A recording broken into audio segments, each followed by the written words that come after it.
Ok, senhores, bom dia, meninos, meus queridos, amados alunos do sétimo ano, professor Brando com dicas quentíssimas sobre a formação territorial brasileira. Só recordando, nós moramos num país tropical, abençoado por Deus e bonito por natureza. O que às vezes complica um pouquinho aqui e ali é esse nosso povo, né? Ou seja, nós. Falar da formação territorial brasileira é falar primeiro de como o Brasil começou.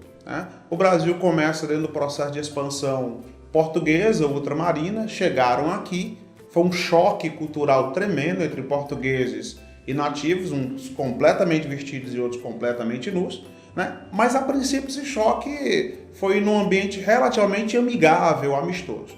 E a partir dessa expansão do litoral, se definiu as chamadas Tratado de Tordesilhas. Esse tratado determinava, entre outras coisas, que as terras da Interlândia, lembrando o que é Interlândia? O litoral. Grande parte dessas terras pertenciam aos portugueses. E existia uma linha imaginária separando o domínio português do domínio espanhol. A princípio isso seria muito tranquilo, mas aí começaram os ciclos de guerras e a expansão econômica portuguesa. A princípio o Brasil não dava lucro. Então, se o Brasil não dava lucro, o que é que os portugueses iam fazer aqui? Nada. Então, pensando o seguinte, vamos fazer uma coisa para esta terra dar lucro. E o que foi? Trouxeram a cana-de-açúcar. Cana-de-açúcar, gado, escravos. E a partir da produção da cana-de-açúcar, que, pasmem os senhores, já foi vendida em boticas, em farmácias, até para dor de dente. O cara tava com a cárie do tamanho do universo e colocava açúcar. Tava com febre, açúcar. Tava com diabetes, açúcar. Ou seja, o veneno e o remédio eram exatamente a mesma coisa. E a partir da produção de açúcar começam também os grandes ciclos econômicos. Ciclo da cana, ciclo do gado, ciclo do ouro.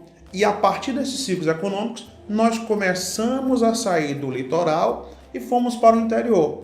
Até que aqueles bandidos que nós já falamos anteriormente, quem eram? Os bandeirantes, bandidos porque não respeitavam a lei, não respeitavam o tratado português, não respeitavam o tratado da Espanha, começaram a avançar para dentro do país, buscando pedras preciosas, aprisionando índios, muitas vezes caçando escravos, os capitães do mato, e foi a partir disso que o nosso território se formou.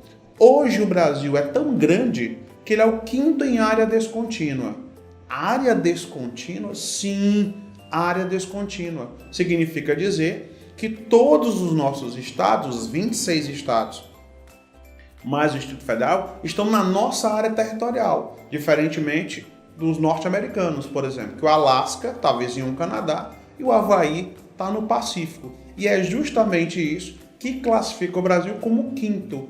Se você considerar apenas área contínua, aí o Brasil supera os norte-americanos. Esse processo de criação, de expansão, ele não foi simples não, ele também não foi rápido não.